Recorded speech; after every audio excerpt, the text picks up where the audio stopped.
गाधी जी की पत्नी ने कहा, तुझे पता नहीं तेरे पति कितने सामर्थ्यवान तपस्वी हैं, बात कर, मेरे भी कोई संतान नहीं तेरे सिवा और तेरे भी कोई संतान नहीं। दोनों ऋषि एक दिन जब ध्यान से उठे तो चरणों में गिर करके सत्यवती जी ने कहा कि हमें और हमारी मां को संतान की इच्छा है। महर्षि ऋषिक ने कहा, ठीक है।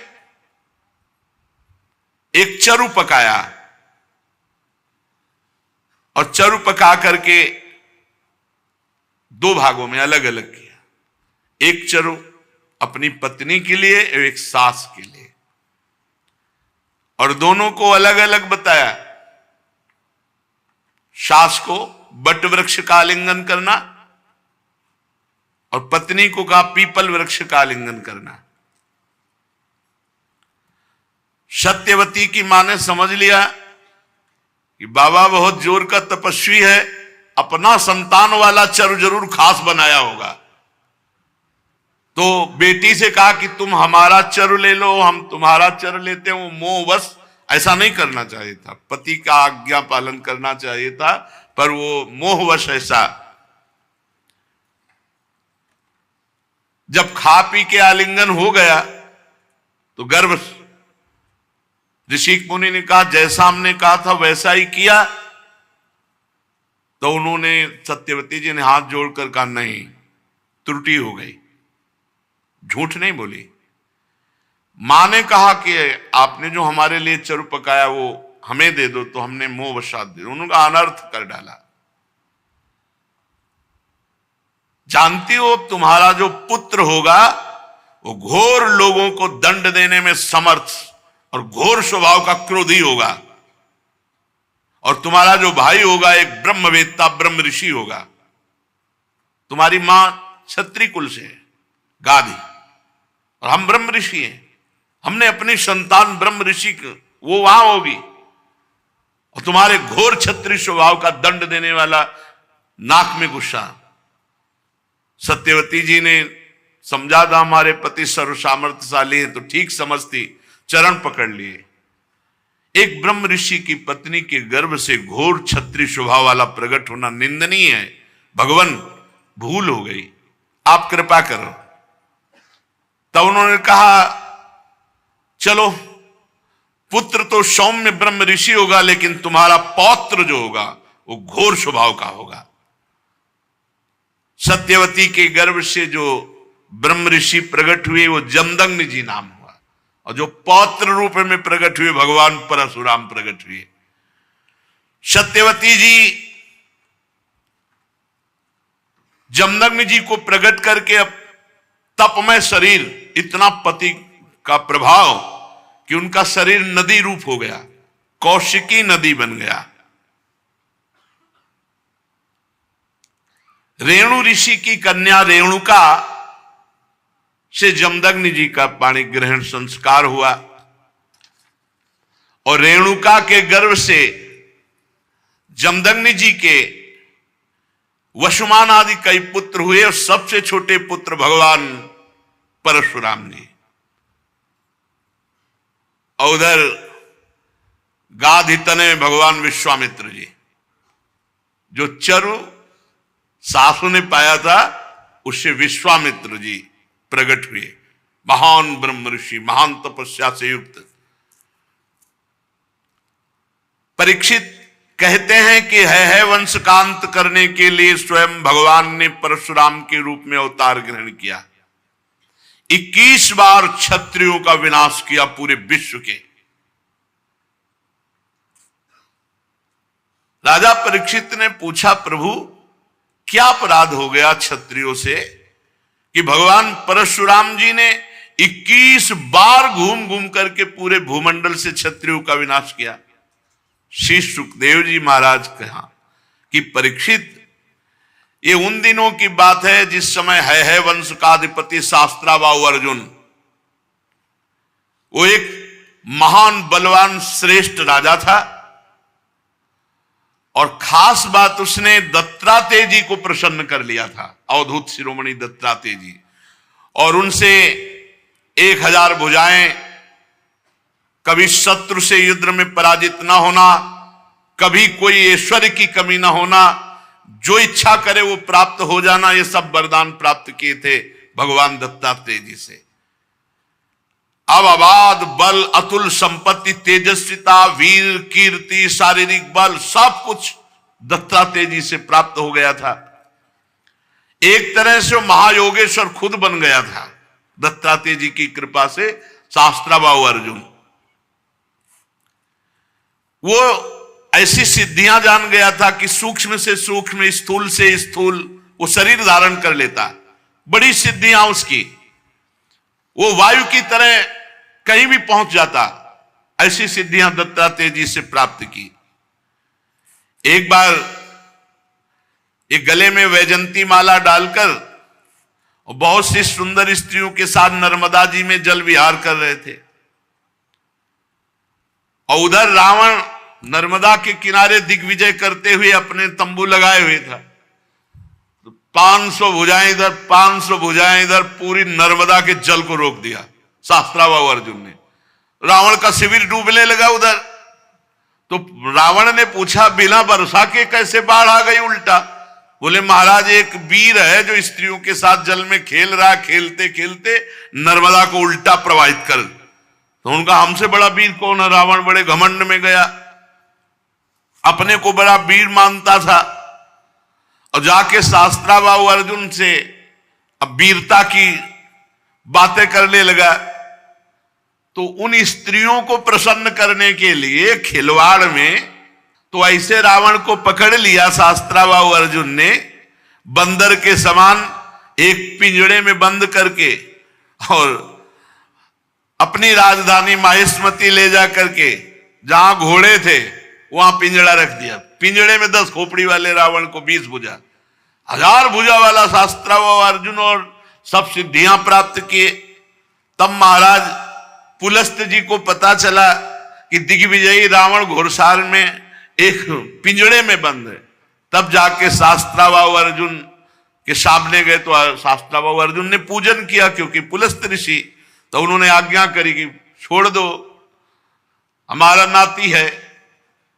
छोड़ दिया रावण को।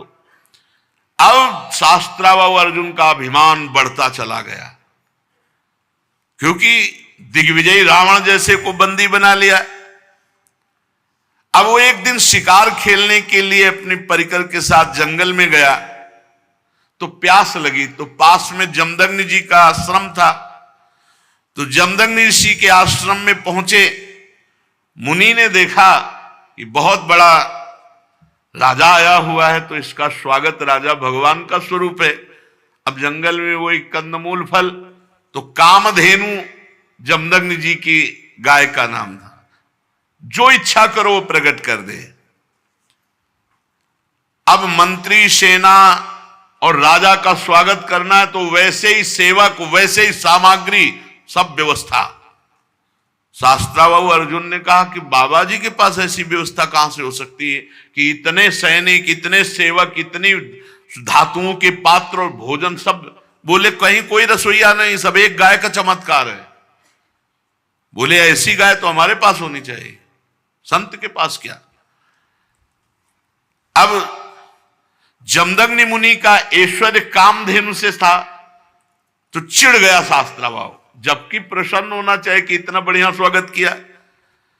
और उसने आदेश किया जमदग्नि ऋषि से कि कामधेनु हमारे सैनिकों को दे दो। जमदग्नि जी ने कहा, नहीं, ये तो यज्ञ के हविष्यान्न के लिए, अतिथि सेवा के लिए है। तो कहा, मैं एक बार केवल कहता हूं, दोबारा छीन लेता हूं। शास्त्राबाहु अर्जुन ने आदेश किया, कामधेनु को बंदी बनाकर ले चलो।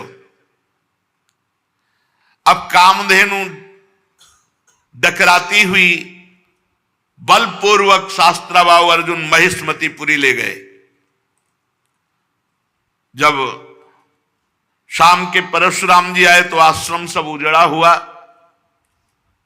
मां से पूछा तो उन्होंने बताया कि सारा का सारा दुष्टता का वृत्तांत शास्त्राबाहु अर्जुन है वंशी। भयंकर फरसात हाथ में लिए हुए परशुराम जी जैसे किसी महामत वाले सिंह को कोई दबा नहीं सकता, ऐसे गरजते हुए माहिष्मतीपुरी गए। अभी वो मस्ती में था कि प्रवेश ही नहीं कर पाया था कि भगवान परशुराम जी पहुंच गए। परशुराम जी की बड़ी विलक्षण झांकी थी। हाथ में परशुराम, मस्तक पर जटा का मुकुट, त्रिपुंड लगा हुआ। जे भी शास्त्राबाहु अर्जुन झपटा, भगवान परशुराम जी ने जो जटाएं सूर्य की तरह चमक रही थी खोल लिया और हाथ में फरसा धारण करके बात की बात में सारी सेना को विध्वंस करके और उसके 1000 भुजाएं जो भगवान अवधूत शिरोमणि दत्तात्रेय जी के द्वारा दी थी, सब काट के गिरा दी। फरसे का ऐसा प्रहार कि कोई सामने नहीं बचा। बाहें जांघें सब काट काट के। परशुराम जी के बाणों से जब है पति का सर्वनाश हो गया तो 10,000 लड़के थे शास्त्राबाहु अर्जुन के, 10,000। भगवान परशुराम जी तो 10,000 लड़के तो अभी नहीं थे इनके साथ, ये अलग थे। सब पूरे परिकर सहित शास्त्राबाहु अर्जुन को मार डाला भगवान परशुराम जी ने। कामधेनु छुड़ाकर आश्रम में ले आए। माहिष्मतीपुरी के शास्त्राबाहु अर्जुन का विनाश बड़ा आश्चर्य में। जमदग्नि जी ने कहा, हाय हाय परशुराम, तुम क्या उपद्रव करते हो? अरे राम राम, वो राजा था, गाय ले जा रहा था, ले जाने देते, तुमने हत्या क्यों कर दी? राजा सर्वदेवमय होता है, तुमने अपराध किया। अरे हम लोग ब्रह्म ऋषि हैं, क्षमा हमारा बल है, संसार हमको इसीलिए पूजता है क्योंकि हम क्षमावान हैं। तुम्हारे ब्रह्मा जी भी क्षमा के बल से ही ब्रह्म पद पर स्थित है। ऋषियों की शोभा क्षमा होती है, ये सर्वशक्ति प्रदर्शन नहीं। भगवान तुम पर प्रसन्न हो, अब तुम तप परायण हो, तुमने अपराध किया, राजा का वध किया, ये ब्रह्म हत्या से भी बढ़कर है। जाओ तीर्थों का सेवन करते हुए तप करो और इसका प्रायश्चित कर डालो। भगवान परशुराम जी घुटने टेक कर जमदग्नि जी के आगे जो आज्ञा। अब 1 वर्ष तीर्थ यात्रा करके अपने आश्रम पर आए। परशुराम जी की माता रेणुका गंगा तट पर संध्या के लिए गंगा जल आदि लेने गई थी। वहां एक गलती हो गई माता जी से। आज सत्संग में कहा, नेत्र वाणी कान संभाल के नहीं अपराध बन सकता किसी से भी। तो वहां गंधर्वराज चित्ररथ अप्सराओं के साथ जल विहार कर रहा था। गंधर्वराज के जल विहार करते समय अंग प्रत्यंग और अप्सराओं की वो क्रीड़ा माता जी कुछ क्षण देखती रही। अच्छा लगा, बस कोई कामना नहीं हुई, कोई मलिनता नहीं आई, बस देखती रही, अच्छा लगा। और भूल गई कि संध्या का समय पतिदेव तर्पण आदि के लिए इसमें लिखा हुआ है कि उनका मन गंधर्वराजम क्रीडंतम मत्सरोभीर पश्यत, अच्छा लगा। विलोकयंती क्रीडंत मुदकार्थम नदीम गताहा, उनका मन खिंच गया चित्ररथ की इस अप्सराओं से केल। कहां जमदग्नि जी का एकांतिक भजन में स्वभाव, और माताजी ने जब चित्ररथ गंधर्व की केली देखी अप्सराओं से तो अच्छा लगा। बस ये संध्या का समय बीत गया। भगवान जमदग्नि जी इंतजार कर रहे हैं, ऐसा कैसे हो गया कि संध्या की अवहेलना हो गई और अभी तक रेणुका जल लेकर नहीं आई। अब जे ही होश आया जमदग्नि ऋषि को, भयभीत हो गई कि अब तो भारी अपराध बन गया। वो महर्षि के सामने आई, गंगा जल का कलश रखा, हाथ जोड़कर खड़ी हो गई। जमदग्नि मुनि ने कहा, मैं देख रहा था, तुम्हारा मन चित्ररथ गंधर्व की केली देखने में खिंच गया। तुम अपराधी हो, पापिनी हो, तुम एक ब्रह्म ऋषि की पत्नी होकर ऐसा कैसे देखा? इसका दंड है मृत्यु। ऐसा कठोर शासन। अन्य पुत्रों से कहा, मार डालो इसको, रेणुका को। किसी भी पुत्र की हिम्मत नहीं हुई। इतने में तीर्थ यात्रा करके भगवान परशुराम जी आए, प्रणाम किया तो उनका बेटा, मां और भाइयों को मार डालो। परशुराम जी ने कोई विचार नहीं किया, तत्काल मां और भाइयों के फरसे से गले उड़ा दिए। सत्यवती नंदन महर्षि जमदग्नि जी बहुत प्रसन्न हुए और कहा, बेटा तुम्हारी जो इच्छा हो वरदान मांगो। परशुराम जी ने कहा, मेरी मां मेरे भाई जीवित हो जाए, उनको ये पता भी न रहे कि मैंने वध किया है। तत्काल जीवित हो गए। भगवान परशुराम जी के ऐसा कहते हुए ऐसे उठ के बैठ गए जैसे सो के, पूरे सकुशल। परशुराम जी को पता था हमारे पिता जमदग्नि जी कितने महान पवित्र ऋषि और तपोबल संपन्न हैं। शास्त्राबाहु अर्जुन के वध का प्रायश्चित कर लिया था। परशुराम जी एकांत आश्रम के कोने में बैठकर ध्यानस्थ थे। बहुत दिनों के बाद शास्त्राबाहु अर्जुन के लड़कों के हृदय की जलन, वो आए और देखा महर्षि जमदग्नि अग्निशाला में ध्यानस्थ बैठे हैं। उनको बाहर की कोई शुद्ध नहीं, वो सब प्लान बना के आए थे। पूरे आश्रम को उजाड़ दिया और माता रेणुका बड़ी दीनता से प्रार्थना कर रही थी, एक भी बात ना मानी और जमदग्नि जी का सिर काट ले गए। जमदग्नि जी ध्यानस्थ थे। बड़े नीच कार्य किए आश्रम में। रेणुका जी चीख पड़ी, बेटा परशुराम। ध्यानस्थ थे भगवान परशुराम जी। उनका मां का करुण क्रंदन, भागे फरसा लेकर। जब नजदीक आए तो देखा जमदग्नि जी का सर काट ले गए। परशुराम जी को अत्यंत क्रोध। माता से कहा कि विलाप मत करो। वीर पुत्रों की मां विलाप नहीं करती।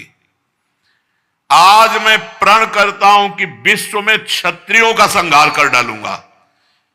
एक भी क्षत्रिय विश्व में नहीं रहेगा। अभी पीछे जो आप चरित्र सुन रहे थे, उनमें एक घाघरा के नीचे माई के बालक क्षत्रिय छुपा लिया गया था। जंग ताल जंग, वो क्या उनका नाम विस्मरण हो रहा, जंघा में के पास छुपा लिया था। वही केवल बचा था, उसी से क्षत्रिय वंश चला। पीछे चर्चा में भी आया था। भगवान परशुराम जी ने भगवान शंकर का स्मरण करके संकल्प लिया कि विश्व में क्षत्रिय नहीं रहने देंगे। परशुराम जी माहेश्मतीपुरी में गए और 10,000 पुत्रों के अलग अलग सर काट करके रख दिए और पूरे नगर का विनाश कर दिया। भारी पर्वत ऐसे सिर का मुंड ऐसे इकट्ठा कर दिए काट काट के, और कहते जाते ब्रह्मघाती तुम्हारा विनाश परशुराम करेगा। रक्त की नदी बहा दी। इतने काटे। जो राजा थे, क्षत्रिय थे, ब्राह्मण द्रोही क्षत्रियों का हृदय कांप उठा। भगवान वर्तमान में जो क्षत्रिय असुर स्वभाव वाले हो गए थे, उनके विनाश के लिए ही प्रकट हुए थे। इसलिए अपने पिता जमदग्नि के वध का निमित्त बनाकर 21 बार, एक बार घूम के काट डाला, फिर 2 बार घूम के, 21 बार पूरे विश्व में घूम करके 5 तालाब समंत पंचक में रक्त के बना दिए काट काट के। और फिर अपने पिता का सर जो सुरक्षित रखा हुआ था माता के पास, जोड़ा और पुनः जीवित कर दिया। पहले 21 बार क्षत्रियों का विनाश किया, फिर अपने पिता का सर ला के जोड़ा। और फिर बाद में सबके प्रायश्चित के लिए यज्ञ की और सब दिशाएं जीत करके ब्रह्म ऋषियों को दान कर दी। इसके बाद यज्ञांत स्नान किया और समस्त पापों से मुक्त होकर मेघरहित सूर्य के समान तेजस्वी परशुराम जी जमदग्नि जी को स्मृति रूप संकल्प में शरीर की प्राप्ति हुई। भगवान परशुराम जी से सम्मानित होकर उस सप्त ऋषियों के मंडल में 7वें ऋषि होकर आज भी विराजमान है। परीक्षित कमल लोचन जमदग्नि नंदन भगवान श्री हरि परशुराम बन करके आए और क्षत्रियों का विनाश करके जगत का मंगल किया। आज भी भगवान परशुराम जी विराजमान है महेंद्राचल पर्वत पर बड़े शांत स्वरूप। सिद्ध गंधर्व चारण उनके चरित्रों का गान करते हैं। सर्वशक्तिमान विश्वात्मा भगवान श्री हरि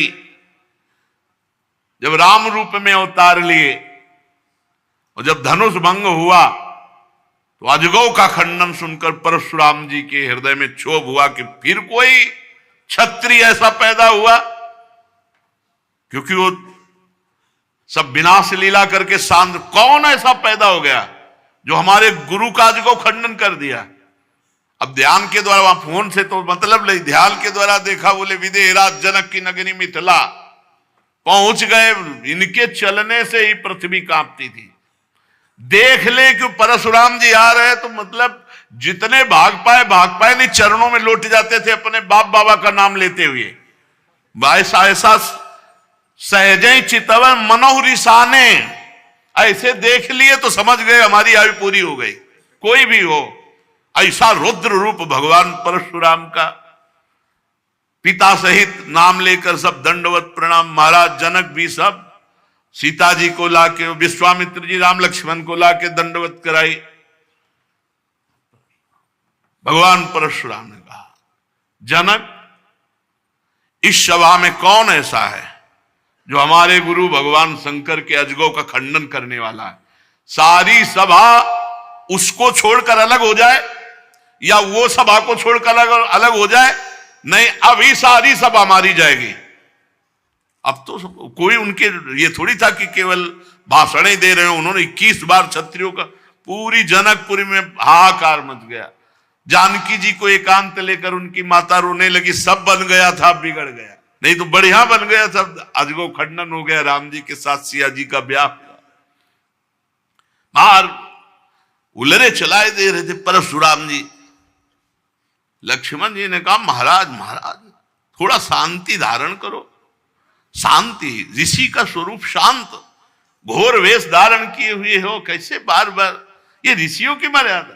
अरे ये किसका लड़का है, हमको समझा रहा है। परशुराम जी हमको समझा रहा है, हमारा गीत न विश्वामित्र जी का बता दो हम कौन है।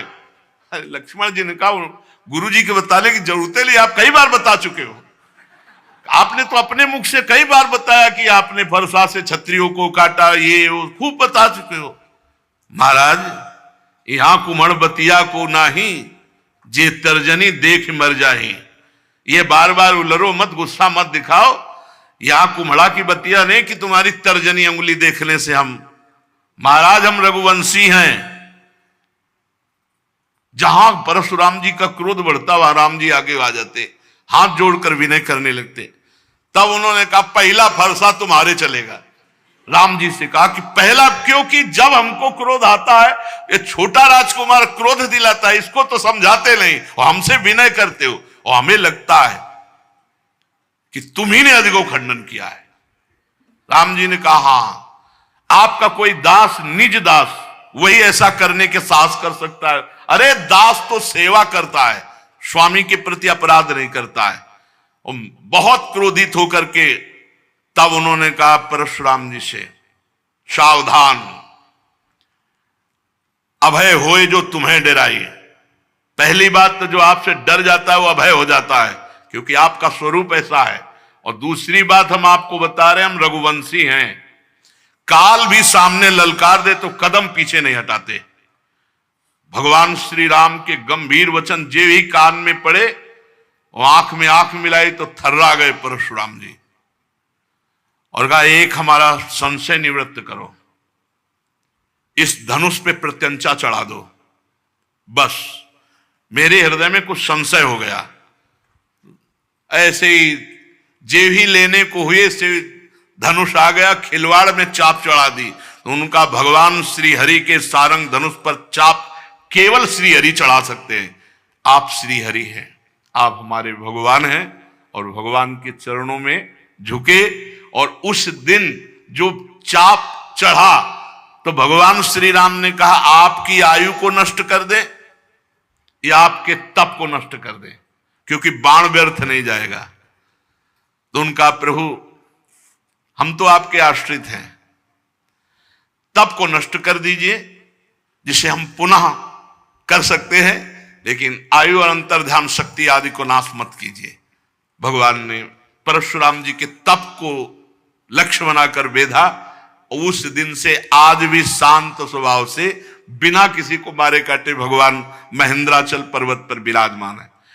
बड़े बड़े सिद्ध गंधर्व भगवान के चरित्र का गान करते हैं। महाराज गाधी के पुत्र हुए प्रज्वलित अग्नि के समान तेजस्वी विश्वामित्र जी, ये होने थे जमदग्नि जी के जगह, लेकिन उल्टा हो गया था। तो विश्वामित्र जी ये जन्मे तो क्षत्रिय कुल में, लेकिन तपोबल और ब्रह्म तेज संपन्न होकर ब्रह्म ऋषि बने। विश्वामित्र जी के 100 पुत्र हुए, उनमें बिचले पुत्र का नाम था मधुच्छंदा, इसलिए सभी पुत्र मधुच्छंदा के नाम से विख्यात हुए। विश्वामित्र जी ने भृगुवंशी अजिगर्त के पुत्र अपने भांजे सुनासेप को, जिसका एक नाम देवरात था, पुत्र रूप में स्वीकार कर लिया और पुत्रों से कहा, तुम लोग इसे अपना बड़ा भाई मानो। ये वही प्रसिद्ध भृगुवंशी सुनासेप था जिसे हरिश्चंद्र के यज्ञ में यज्ञ पशु के रूप में मोल लेकर लाया गया था। विश्वामित्र जी ने प्रजापति वरुण आदि देवताओं की स्तुति करके उसे पास बंधन से छुड़ा लिया। देवताओं के यज्ञ में यही सुनासेप देवताओं द्वारा विश्वामित्र जी को दिया गया, इसलिए देवरात, देवई ही राता, तो देवरात गादी वंश में महान तपस्वी देवरात के नाम से विख्यात हुए। जिन विश्वामित्र जी के पुत्रों ने सुनासेप को बड़ा भाई मानने से इनकार कर दिया, तो विश्वामित्र जी ने क्रोधित होकर शाप दे दिया, जाओ तुम सब म्लेच्छ हो जाओ। तो वही उन्हीं से म्लेच्छों की उत्पत्ति हुई। 49 भाई अलग अलग म्लेच्छ हो गए। तब विश्वामित्र जी ने बिचले पुत्र मधुच्छंदसा से अपने से छोटे 50 भाइयों के लिए आज्ञा की कि इनको धर्म पूर्वक चलाओ, सुनासेप को बड़ा भाई स्वीकार करो। विश्वामित्र जी की आज्ञा का पुत्रों ने जो पालन किया, वो उनके कुल में बड़े प्रशंसनीय और धन्य हुए। सुनासेप अन्य गोत्र का, तो भी आदेश किया विश्वामित्र जी ने कि मेरे ही गोत्र का माना जाएगा। विश्वामित्र जी के अष्टक, हारित, जय, कृतुमान आदि भी पुत्र हुए। इस प्रकार विश्वामित्र जी की संतानों में कौशिक गोत्र में कई भेद हो गए। छत्रवृत, रजी, ये भगवान श्री कृष्ण जिस वंश में अवतार लेते हैं, इन्हीं राजाओं का वर्णन हो रहा है पूर्व में, शेष चर्चा आगे। श्री राधा वल्लभ लाल की जय।